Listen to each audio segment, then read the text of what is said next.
namni baay'een kondomii yeroo jennu kondomiin akka biraatti ilaala. Gama fayyaatiin kondomiin namootaaf yeroo itti kennamu even abbaa manaa fi haadha manaadhaaf yeroo itti kennamu illee ni jiraata. Mee kondomiin maali? Abbaa manaa fi haati manaa tokko yookiin immoo jaalalleewwan tokko namni tokko utuu wal qunnamtii saalaa gochaa jiru kondomiin yoo cite maal gochuu qabu? Carraan ulfaa'uun isaanii, carraan dhibee biraan qabuun isaanii amma wal kaa'adha.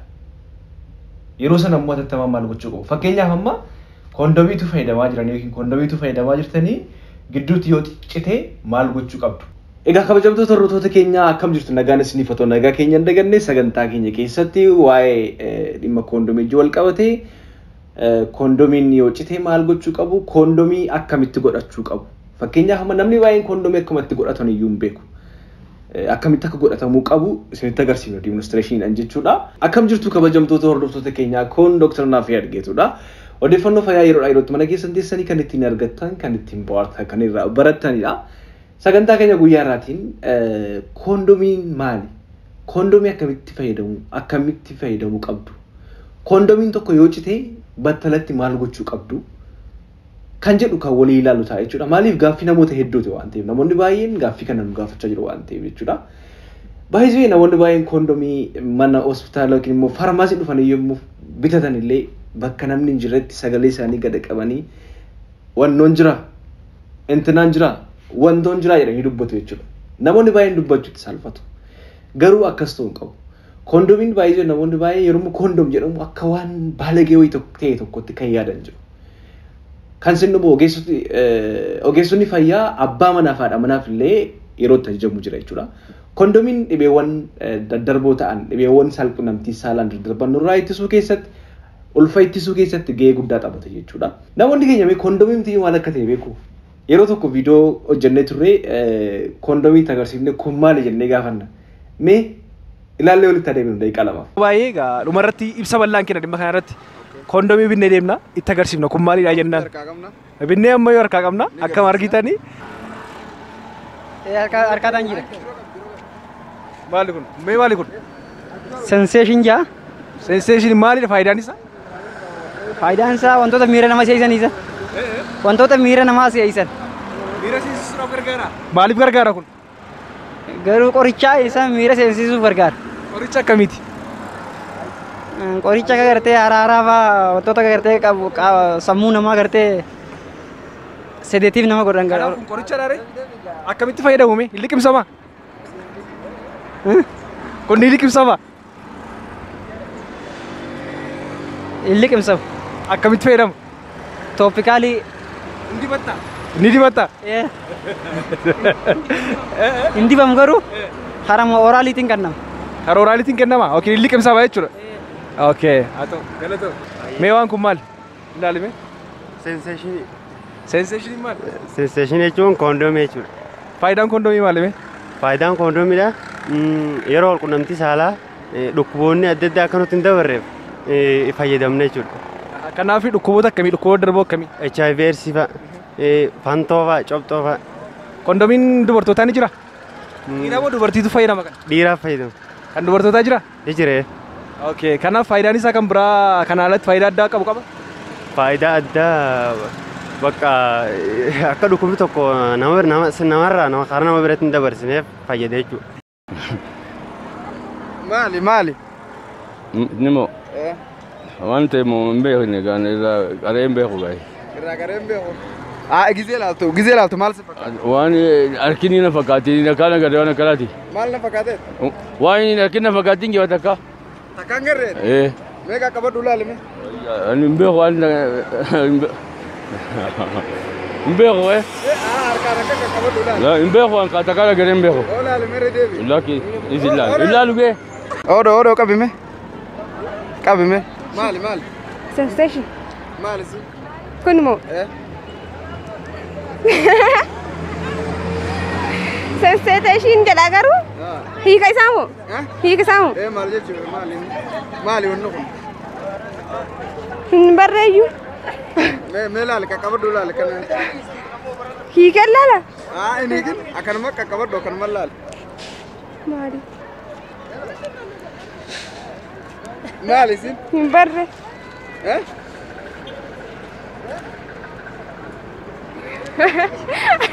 Maal? Hin barre. Wanti isin agarsiisaa kun maal akka itti himta? Ilaali kana. Argite? Mee maali kun? Wanni kun sensation. Faayidaan isaa maali? Faayidaan isaa yeroo wal qunnamtii saalaa itti fayyadamuudhaaf. Maaliif gargaara? Wanni gargaaruuf dhukkubootaan daddabranii jira. Dhukkubootaan daddabran kana akka hin dabarre ittisaa jechuudha. Yeroo wal qunnamtii saalaa uffatanii akka walitti fayyadamaniif. Dhiira moo dhalaatu uffata? Dhiiraatu uffata. Akkamitti uffatu? Harkatti moo miillatti? Qaama saalaatti uffatu. Kan dubaraa ni jira? Kan dubaraa ni jira garuu ani nagarree gammaan. Nagarree. Fayyadamtee beektaa waan kana? Hin beeku lakki. Kanaaf amma dhibeewwan saalqunnamtiin daddarban ittisuun alatti faayidaa kan biraa maal qaba jettee yaadda? Kanuma baqa. Kanaaf inni taanu waan kana laal. Mee waan kun maal? Kondom. Kondom. Okay. Maali faayidaan isaa maali? Faayidaan isaa dhalaa fi dhiirri takka wal qunnamtii yeroo godhan akka yeroo dhukkuba adda addaa akka HIV/AIDS dhukkuba garaagaraa jira dhukkuba wal qunnamtiidhaan dabru jechuudha. Yoo kana fayyadamte dhukkubni sun sitti dabruu hin danda'u jechuudha yoo fayyadamte san. Kanaaf faayidaa jechuudha. Waan kana isa agarsiisa. Kana beektaa ilaali mee waan kana. Mee waan kun maal? Kontomi. Mee itti fayyadamu. maaliif gargaara mee kontomi? Itti fayyadamuuf taasifame. Maaliif itti fayyadamta akkam? Namni itti fayyadama. Akkam godhee fayyadama? Ni nyaatamu? Ayyee faayidaan isaa maali? Faayidaa isaa itti fayyadamu. Mee faayidaa akkamii qaba? Faayidaa kun akkamii? Guddoo. Faayidaa akkamii qaba? Itti fayyadamu gaafa itti qabde. Ayyee galatoomi. Baay'een keessan argitaniitu namoonni baay'een even hin beekan jechuudha kondomii maal akka ta'e jechuudha. Kanaaf mee maal akka ta'e akkamitti godhachuu qabu? Fakkeenyaaf amma dhiirri tokko kondomii yommuu kaa'atu akkamitti godhachuu qabu? Baay'ee asirratti kondomiin kan dhiiraa qofa osoo hin taane kondomiin dhalaallee jira jechuudha. Dhalaan illee kondomii hin godhatu. Baay'inaan biyya keenya Itoophiyaa keessatti baay'inaan mul'atu jechuudha garuu. Dhiirri tokko kondomii akkamitti akka inni godhachuu qabu demonstration asirratti agarsiifna. Akkamitti akka inni kaa'achuu qabu hanga xumuraatti nu hordofaa isiniin jenna. Kondomiin tokko immoo yoo cite maal gochuu qabu kan jedhu irrattis ilaalla jechuudha. Egaa akkuma beekamu yeroo dura seenaa tokko irraa kan dubbisetti namoonni baay'een kondomiin yeroo hin oomishamne kondomii yeroo hin jirretti yeroo tokko mootiin tokko dhibee qaama saalaa nyaatu jedhanii waamu skorpiyoon jedhanii waamu yeroo sanatti maallaa walqunnamtii saalaa nama baay'ee wajjin godhee namoonni wajjin godhe sun baay'een isaanii maal godhanii qaama isaanii saalaa isaanii gubaa dhukkubaa keessaa nyaataa dhangala'aa keessaa ba'aa ture. Kanaaf jecha sanyii isaadha jedhanii waan yaadaniif maal gochuu jalqabanii kondomii yeroo jalqabaa akkamittiin akka fayyadamuu jalqaban isinitti himaa. Kondomii yeroo jalqabaatii fi maal godhee re'ee qabu hundumaa qaleetu afuuffee beektu baay'een keessan yeroo ijoollummaa keenya baay'een keenya afuuffee kana akka kuwaasitti dhiinnee taphachaa turre. Afuuffee hoolaa afuuffee reettii beektu yookiin immoo cidhaan gara cidhaanii keessaa kan bo'u jechuudha. Kan funcaanni keessa kuufamu bilaaderii jechuudha. Duraan afuufnee akka kuwaasitti taphachaa turre jechuudha. Afuuffee kana qaama saalaatti godhee keessa galchee walqunnamtii saalaa gochaa ture jechuudha. Maaliif sanyiin suni akka inni qaama ishee keessa hin galle gochuu barbaade jechuudha. Jalqaba irratti akkas ture seenaa kana dura barreesseen ture. Kondomii akkamitti godhachuu qabu? Kondomii akkamitti godhachuu qabu? Kondomii akkamitti godhachuu qabu irratti akkuma argaa jirtanii kondomii kana qaama saalaa dhiiraa ka'eetti kan inni seenu. Jalqaba irratti yeroo kuttanii kallattiin ittiin citu jira. Kondomii kamiyyuu dura wanti ilaaluu qabdanii expire date ilaaluu qabdu. Lubricate ilaaluu qabdu. Erga citee booda karaan itti rool ta'u fakkeenyaaf amma asii gad rool ta'u moo asii ol rool ta'u kan jedhu ilaaluu qabdu jechuudha. Qabdanii kan asii gad rool jechuun asii gad kan harkifamu jechuudha. Saayidii isaa sirriitti ilaaluu qabdu. Isa booda erga qabatanii booda caafii isaa irra jira. Caafii isaa fiixeen isaa jira. Fiixee isaa kana quba keessanii walitti pinch gootu. Quba keessan kalamaanii walitti pinch gootanii isa booda qaama saalaa keessatti asii gad rool gootu. Asii gad rool gootu jechuudha. Erga dhumee booda gadhiiftu jechuudha. Maaliif qilleensa akka inni keessan galle godha akka inni cinne gochuu danda'a waan ta'eef. Kanaaf sirriitti hubadhaa. Akkuma viidiyoo irraa argaa jirtan kana qabdanii fiixee isaa yookiin immoo caafii isaa erga qabdanii booda gadi gotattu jechuudha. Bifa kanaan kan inni seenuu qabu. Maaliif cituu danda'a waan ta'eef carraan cituu guddaa waan ta'eef haala kanaan godhachuu qabdu. Kallattii isaa saayidiin itti rool ta'u sirriitti ilaaluu qabdu. Kallattii yookiin immoo saayidiin itti rool ta'u erga ilaaltanii booda immoo galchuu jechuudha. Faayidaan kondomii egaa ulfa yeroo malee ittisuudhaa fi akkasumas immoo dhibeewwan walqunnamtii saalaan daddarban ittisuu keessatti gahee guddaa qaba jedhee dubbadheera. Ni cita yeroo takka takka kondomii yeroo citu mallattoo akkamii agarsiisa yeroo jechuun beekamaadha. Yeroo takka takka citee keessaa yookiin citee keessatti hafa dubartiin fiil gooti. Maaliif qaamni isaa sun yommuu itti bubu'u fiil gooti yookiin immoo itti dhagahama jechuudha. Kan biraan immoo maallaa dhangala'aan yookiin immoo seemaniin keessatti dhangala'a jechuudha yeroo sana. Isheen fiil gochuu dandeessu waan ta'eef battalatti kondomiin sun yeroo cituu danda'a jechuudha. Mallattoon yeroo citu agarsiisu kanneen jechuudha. Mee kondomiin maaliif cita kan jedhu irratti ilaallu. Maaliif cita yookiin immoo akka inni hin cinne gochuudhaaf immoo maal gochuu qabdu? Inni tokkoffaa irratti sababiin kondomiin citu keessaa tokko wrong way yookiin immoo kallattii dogoggoraa ta'een galchuudha. Karaan itti rool ta'u irraanfachuu yookiin immoo fiicaa fiisa sana qabuu dhiisuu yookiin kallattii dogoggora ta'een galchuun yookiin immoo bifa dogoggora ta'een galchuun kondomiin akka inni citu godhuu keessatti gahee guddaa qaba jechuudha. Kanaaf akkuma jalqaba isinitti himee akkamiin akka galuu qabu beektanii akkuma isinitti himee akkamiin akka galuu qabu beektanii itti fayyadamuun baay'ee barbaachisaadha jechuudha. Inni kan biraa gogaa yoo ta'e amma fakkeenyaaf amma lubrikaantiin qabu yoo ta'e yookiin immoo jiidhan qabu yoo ta'e kondomiin cituu danda'a jechuudha. Kanaaf oil lubrikaantiin jira isa fayyadamuu dandeessu jiidhaa isa fayyadamuun baay'ee gaariidha jechuudha. Inni kan biraa akkuma jennee expire date isaa ilaaluu qabdu. Expire date isaa fakkeenyaaf kondomiin expire date isaa irra darbee dafee cituu danda'a yookiin immoo cituu danda'a waan ta'eef expire date isaa illee sirriitti ilaaluun baay'ee barbaachisaadha jechuudha. Kanaaf akka hin cinne gochuu keessattis gahee guddaa qaba. Kan biraan immoo namoonni baay'een carraa cituu isaa hambisuudhaaf yookiin immoo tarii carraa ulfa ta'uu hambisuudhaaf jedhanii kondomiin lama sadii walirratti kan fayyadaman jiru. Double kondomii fayyadamuun carraa kondomiin sun cituu isaa ol kaasa jechuudha. Isinii galeera? Double kondomii fayyadamuun carraa kondomiin sun cituun isaa ol kaasa jechuudha. Kanaaf double kondomiin fayyadamuun hin gorfamu jechuudha. Inni kan biraa akkuma jalqaba jennee karaa banamuu qabu sirriitti beekuu qabdu, karaa rool ta'uu qabu. Karaan inni banamu mallattoon isaa achirra jira waan ta'eef akkamiin akka banamullee beekuun barbaachisaadha jechuudha.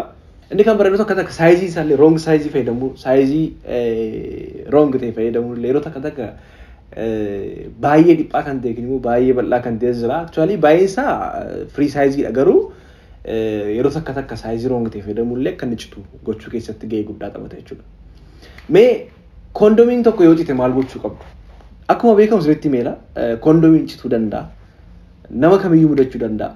Battala ciisanatti maal gochuu qabdu kan jedhuu fi tokkoffaa ulfa ittisuudha waan ta'eef sanyiin dhiiraa keessa nammeera taanaan karoora malee ta'e jennaan yookiin immoo spermiin keessa sineera taanaanii wanti gochuun danda'amu hojii qorichoonni kennamu jiru. Qorichoonni atattamaa ulfa ittisan poost piilii ta'uu danda'a yookiin immoo guyyaa 5 keessatti mala ittisa doomsaa kan biraa kanneen akka ICD jedhaman fayyadamuun barbaachisaadha. Kanaaf mana yaalaa deemuun gaariidha.